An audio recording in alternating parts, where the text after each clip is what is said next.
What's up, children of the sun? This is your spiritual nomad, Montre Bible. Yes, that's my real last name. And I'm going to be giving my 2 cents on some videos that I found here on YouTube.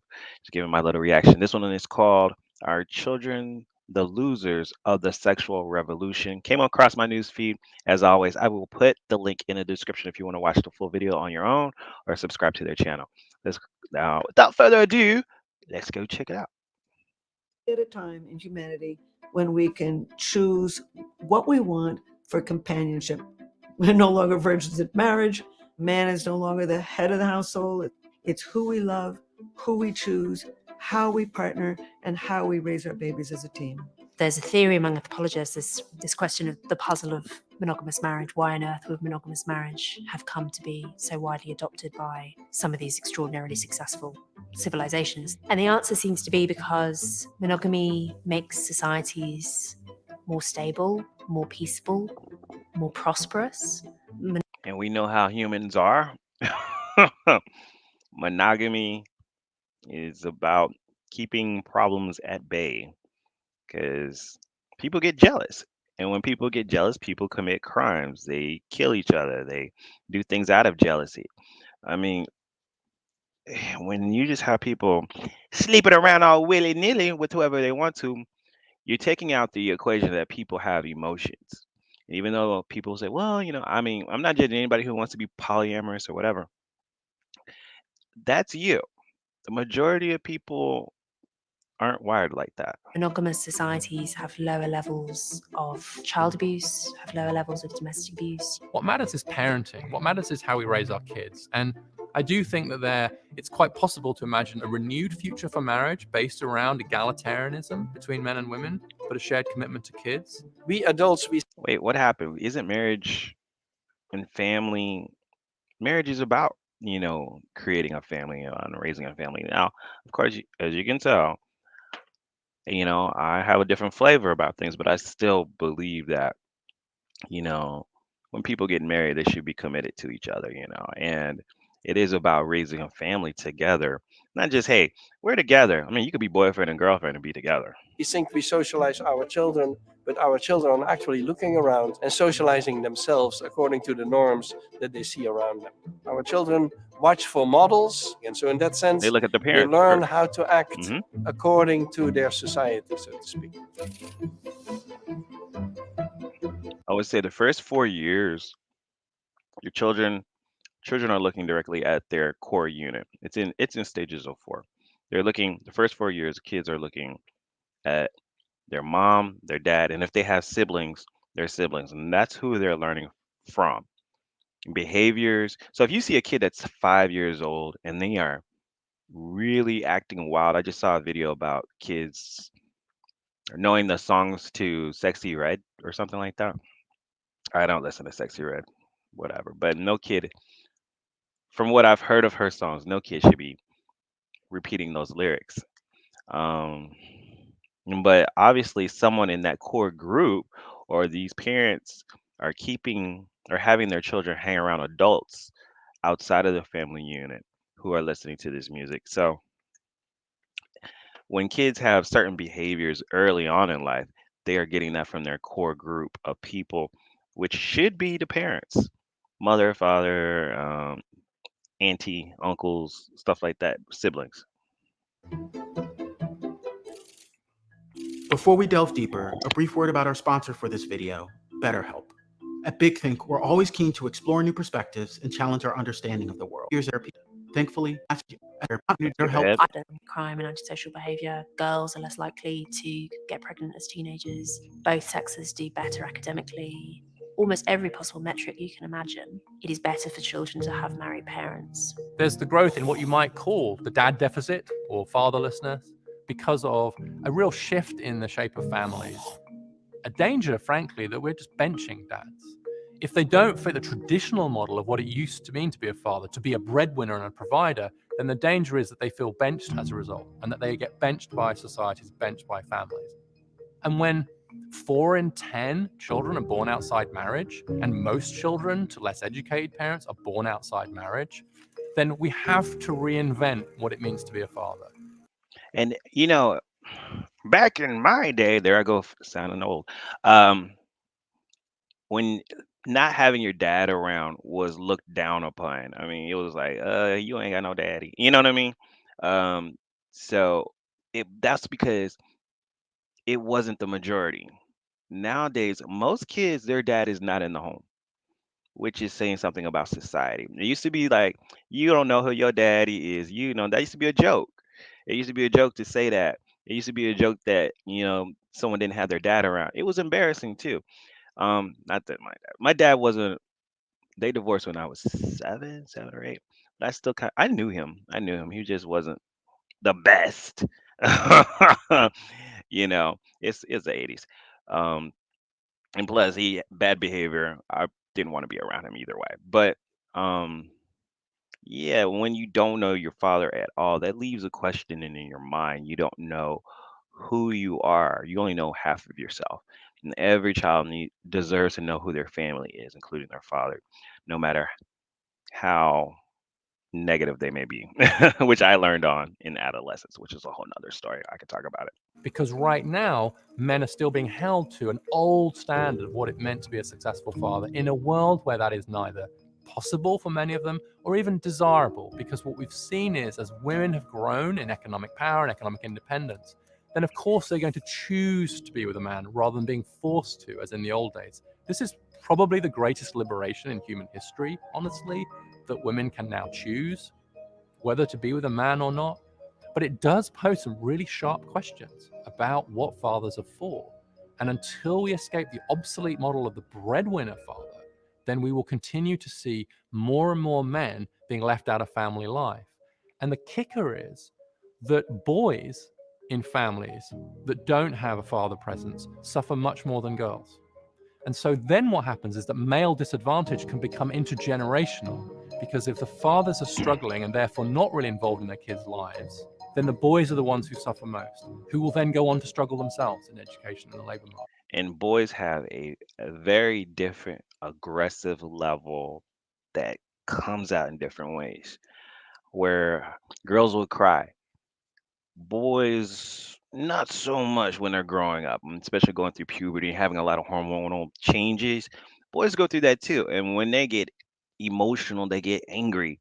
And you're going to need a father to kind of like, hey, you need to hone that in, bring it in, because it's a certain level of control that young men have to learn. And because we don't see anybody teaching them, what you have is a lot of young boys and young girls too. Girls need their father as well because it helps teach them what a good man is about. Um, but when young boys don't have that, you tend to see a lot of uncontrolled boys doing stuff. When we see these videos of, I saw this video of bunch of kids, and that's all I saw. Although everyone else saw black kids or black people causing a riot at a store or breaking into a store. I saw so many young men, and I thought, wow, these guys got to be like 19 because they were very skinny and running around, a lot of energy. That's energy that should be put somewhere else.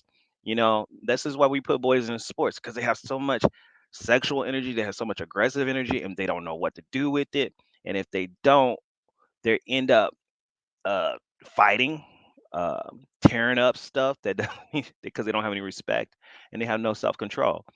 Like think about during the pandemic, we had a lot of riots, and not just because of people were protesting stuff. I felt like there were so many young people that simply had so much pent up energy because they couldn't go to clubs, they couldn't go out, they couldn't do anything, and the first chance they had to get out the house was doing a protest or a riot, and a lot of them acted a fool. I usually speak of potentials. Potential behavior is behavior that we normally don't get to see, but the individuals are capable of it. The best example I can think of is male caretaking potential. Adult males do very little. For example, let's take chimpanzees and bonobos. It's the females who carry the kids, they feed them, they protect them. The males do extremely little, but sometimes a female dies. So now all of a sudden we have an orphan in the group, and the orphan is usually not adopted by females because the females have their own children. The orphan is adopted by an adult male, and sometimes it's the alpha male. So an adult male picks up the kid, starts carrying it, not just for a few days, but sometimes for 2 years, up to 5 years, I've heard. Wow. They become basically the father figure for that child, even though that child is often not their own child.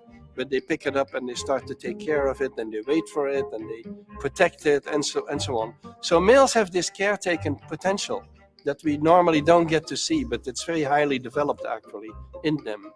I think for human society, this is an interesting observation because we are in a phase where men are taking more care of children at the moment. And some people will say that that's an unnatural thing, that a female job, so to speak, is not a male job.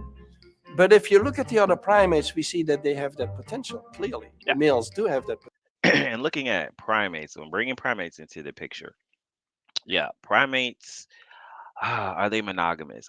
Uh, Not so much so, but do we really want to regress? Being human is about being analytical. There's a lot of things primates don't do. Primates don't wear deodorant, but here we are. Um, so when we get down to it, yes, in the primates, the females raise the kids, they do everything, and pretty much that little, I don't know what they call it, a group of primates, or like what's a pack of gorillas? I don't know. Someone look that up for me. But I heard that the male, because there's an alpha male, right? Any other males, they have to actually go to another group of primates to even find a mate, because the alpha male, those are his, those are his, those are his females. So there you go with the one man with multiple females, pretty natural thing, but also where you find guys are kind of nomadic until they find a female. And where the females don't usually leave their group, they don't leave their core group, they stay in their core group, and the alpha male will be the one until another male comes around and tries to, take hold and grab one. Um, but I find that interesting because I mean, people talk about, oh, well, he's a cheater. Primates are like that, and then when we do that, I think you're going back to your animal nature. It's like, okay, but we have to rise above that, right? We have to be a little bit more intelligent and rational, because if you're gonna act like a primate, you're gonna have primitive situations that are gonna happen, which is like problems, war, fighting, stuff like that. Because even primates do that. Have you seen gorillas buck up to each other and fight? It's crazy. So that's the primitive nature of mankind. We don't want to go back to that. We want to move forward. Okay.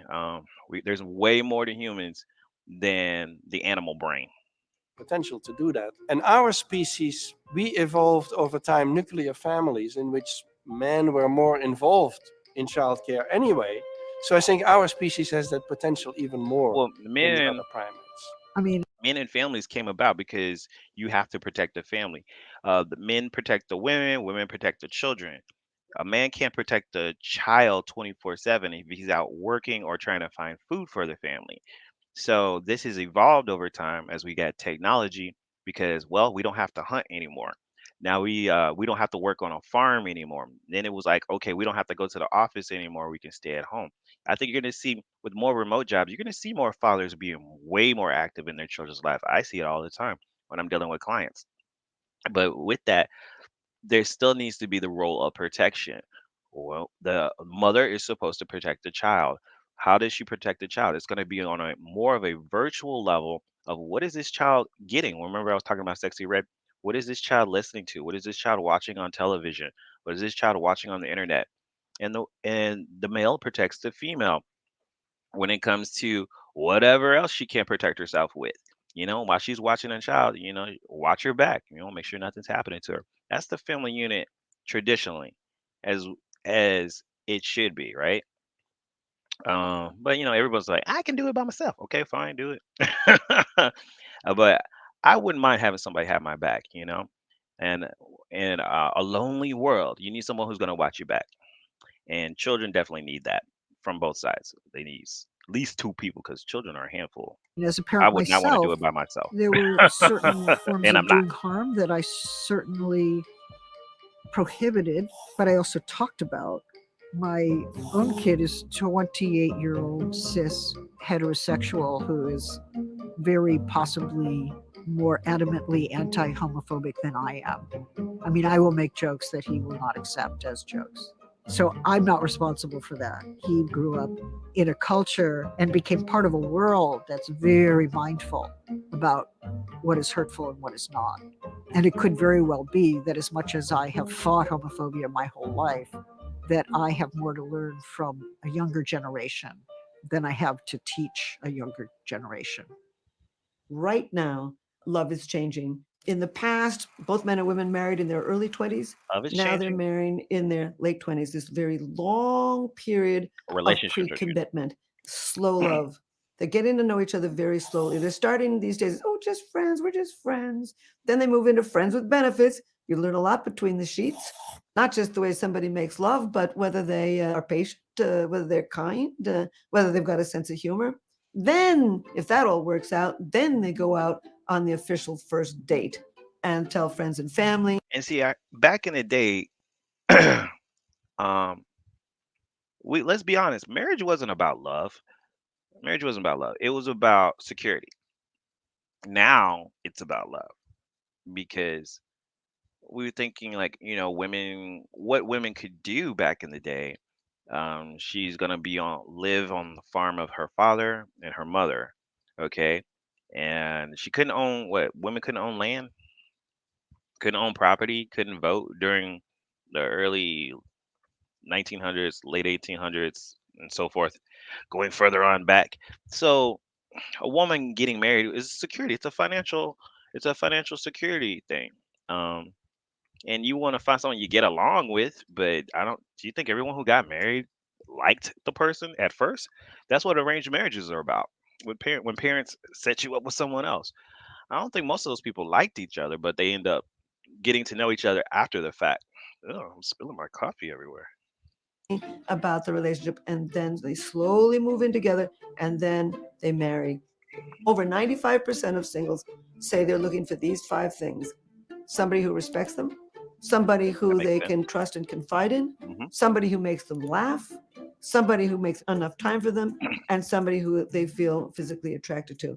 What's interesting about this slow love is that the longer you court, the later you marry, the more likely you are to remain together long term. So we no longer speak about family, woman, man. Is that true? I mean, have we had enough relationships that we can do that study? I don't know. Um, but what's love got to do with it? Now, that's basically with heterosexual relationships, but even with homosexual relationships, woman, woman, male, male, there's way different dynamics involved with that. Um, Sexuality, getting along. But then, what do you need marriage for? It's like, even though I definitely march for marriage equality, it's like, yeah, you have someone that you get along with, you love them, you like them, but what do you need marriage for at the end of the day, other than government stuff? Hey, the main concern is that you're considered a part of that person's family at the end of the day on a government level. But do you really need to be married other than that? Because other than the legal stuff, I mean, you could have all of that without marriage. Desire sex in the same way. Many people don't assume we're always in a heterosexual frame or in a binary gender frame. Is a gay marriage really a marriage? Who's the real parent? Right? There are responses like this that refuse to Who's a accept real new parent? social Both of you, if you're structures raising a kid. because they're holding to the old ones, or they think their sense of the order of the world depends on staying within an old. And see, that's what I was talking about with the legal side of it. Which is why I marched for marriage equality back in the day, is because if you have a couple that has children, only one parent was seen as the parent. The biological parent was seen as a parent, but the other parent, didn't have any rights or custody. So that would cause a lot of problems.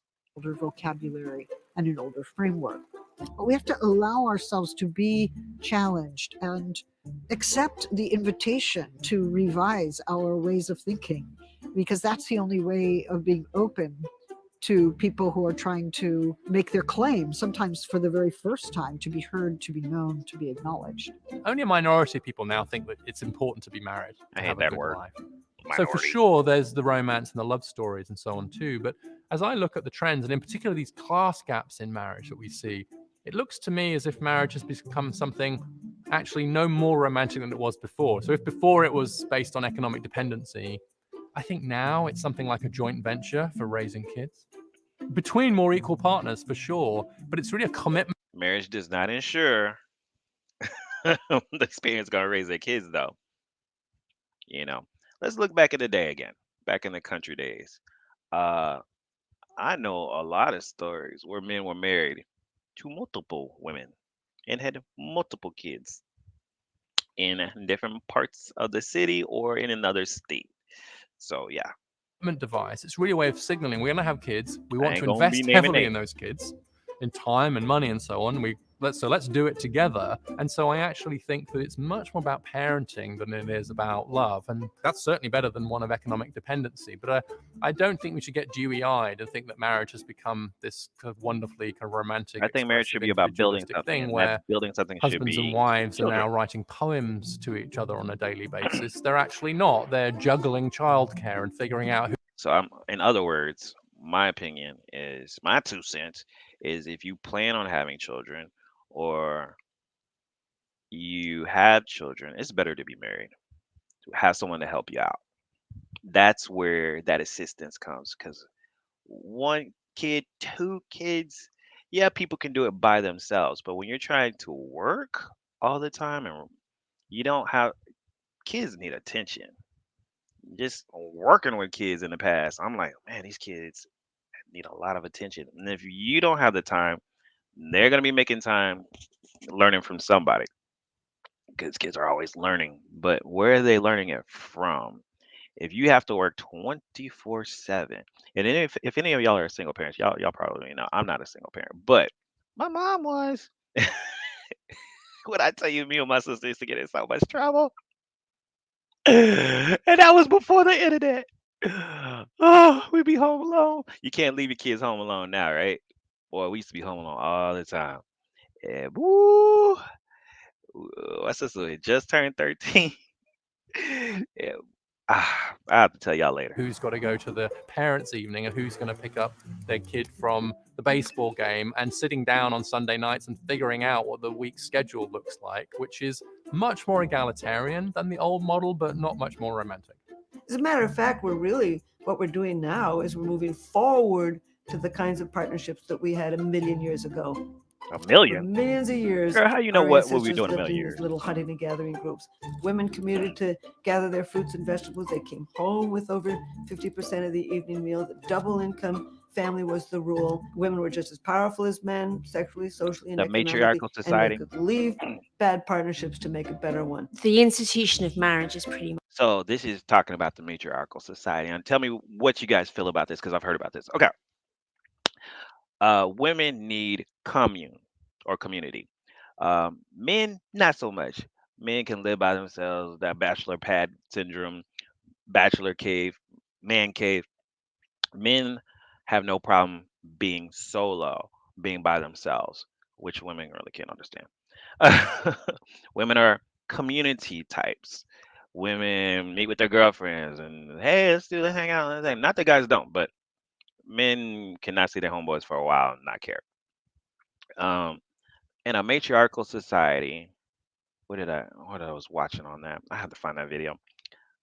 Women sleep with who they want. They have their kids. They don't raise their kids by themselves. They raise them as a group of women raising the kids.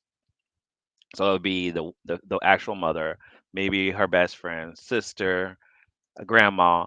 All of those women raise the kids up to a certain age. The men are still around, but they're not taking an active role. They're taking on more of a passive role in the raising. And then when the young men become of age, then the older men say, "All right, come in. We're gonna teach you how to hunt. We're gonna teach you how to do whatever," and give them working roles and teach the young men how to do whatever. While the young women, they see the men, but they grow up in a more power or female power centric, where all the women, all the females have all the finances. So the men need the females for stability. It's still kind of like that. The men need the females for stability and home, because I don't like it. It would be like if men couldn't purchase a home, all the women had all the homes. So, Papa was a Rolling Stone. Where he laid his hat was his home. You get what I'm saying? So he would stay with the female until she got tired of him. If she never got tired of him, then he could stay. But like I said, if he starts creeping around, he gotta go. So it's more of a kick him out if he ain't acting right. And then see, the thing is, with females, with females, when they get upset, their whole core group gets upset at you. So so can you find another female? Maybe he may have to do the primitive way, go to the next town. But yeah, the matriarchal society. Do you think it's doable? Do you think we're already kind of leaning that way, um, where everyone's the females pick their mate, and when they're tired of them, just get rid of them, and where guys are just kind of floating from group to group, not female to female, group to group, because once you mess up a group, it's pretty much done. What do you guys think about that? Let's Google matriarchal society, and is that where we're going? Much dead. It used to be really difficult to get a divorce. Not only was the barrier to getting a divorce really high, but also the social consequences were really grave. Whereas now we have very high rates of divorce. We have no fault divorce available, which means that everyone can pretty much just opt out of the marriage. Clearly, in the past, it was the case that people ended up stuck in wretched marriages because divorce laws made it See, and that's impossible what for I'm them to saying. get If out of them. if you're Whereas now, already ready, if people have so many easy ways out, why even get married? That's my whole point. Like, if I know I'm kind of contradicting myself at this point, but if you're gonna get married, I feel like you should just try to hang in there as long as you can, because superficial stuff like, oh well, I'm not getting enough attention, I don't love this person. It's like, okay, but marriage, like I said, my from my initial standpoint, marriage is about stability, creating a stable ground. What's love got to do with it? That's pretty much where I'm standing right now. Is like get married so that you could raise these children, and so it's like, hey, we're working together to raise these children. Um, if you don't like the person, you don't have to have sex with them, but maybe it just changes how your marriage is. Hmm, a sexless marriage, that would suck. those people aren't stuck anymore. However, it also has Which changed the which would be nature of the cheating. marriage institution completely. Many people have taken the risk of declaring marriage to Could you live in a sexless marriage? And would you blame the person if they went off with someone else? I don't think I could do a sexless marriage. be on its way out, to be an obsolete institution, only to find that the trends are not quite on their side. And in particular, when you see a situation where the people with most power and most choice are still opting in huge numbers into marriage, then But now that I think about it, most marriages probably end up being sexless. You ain't gonna be super, oh, I want it all the time. You get older and just life happens. it's way too soon to Got to say be that it's something out more of than date. sex. It's clearly, as an institution, still doing quite a lot of work for certain people in society. I think what we can safely say is that the model of marriage that was founded on economic dependency of women on men is completely obsolete. And so See, that's what I was talking about. Financial security. attempts to somehow bring that back to life is a sort of zombie version about how can we sort of raise it up again from the dead. We ain't getting that far from it with this recession stuff. I feel people, it's getting hard to live just by yourself. So I think people will be getting into groups again. That's what I see. I see that people are going to be either marriage in a different form, or, like I said, communes, like people living together in groups and raising kids that way. Well, you see it somewhat, but it's just weird looking. Are doomed to failure as well as being unfair. Now I think we've created models of the family that are much more equal and much fairer. but maybe not quite as stable in many cases too. And so we've gone from a situation where we had quite stable but deeply unfair family structures to much fairer but quite unstable family structures. And the challenge we all face is to find ways to create more stability in our family life, but without sacrificing the goal of equality, which has animated the movement of the last 50 years. How do we have strong relationships within which people can raise kids well? And if marriage has a part to play in that, then great. But there are alternative models around civil partnerships and so on too. But I think that's for us to create. And I And on that, remember, my core idea here is that if you're going to bring children, you need to be married.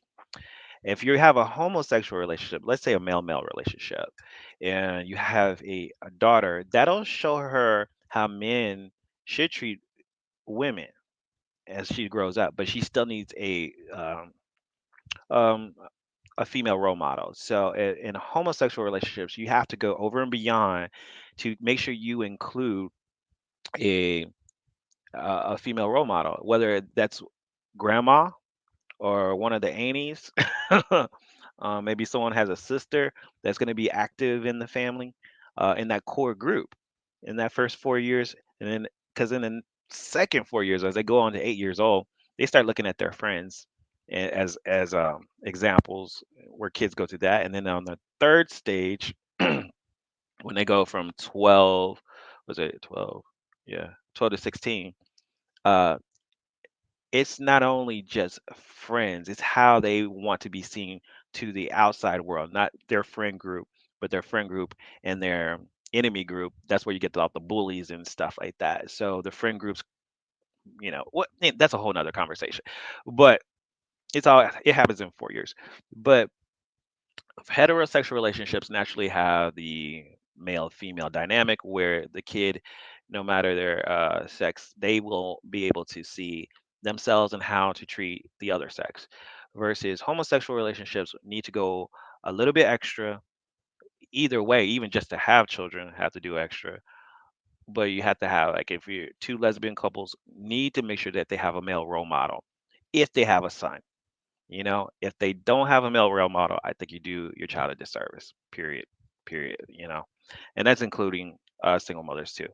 Um, I mean, my mom wasn't a single mother for long. She kept a husband, but so I had the ability to see how different men were, and say, okay, I can either be like this or I can be the opposite of this.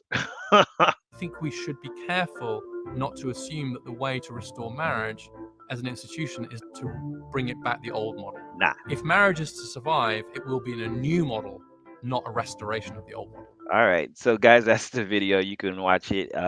If you just want to watch it uninterrupted without me jibber jabbering, I'll put the link in the description. Let me know your views on how marriage is right now. Um, how's it affecting children? I'm always very curious about the new generation. Maybe let me know in the comments below, maybe how maybe you were raised or what you believe or what you were taught, or maybe how that's been changed how since you've gotten older. All right. Comments below, subscribe, because if you don't do it, then who will? Talk to you guys later.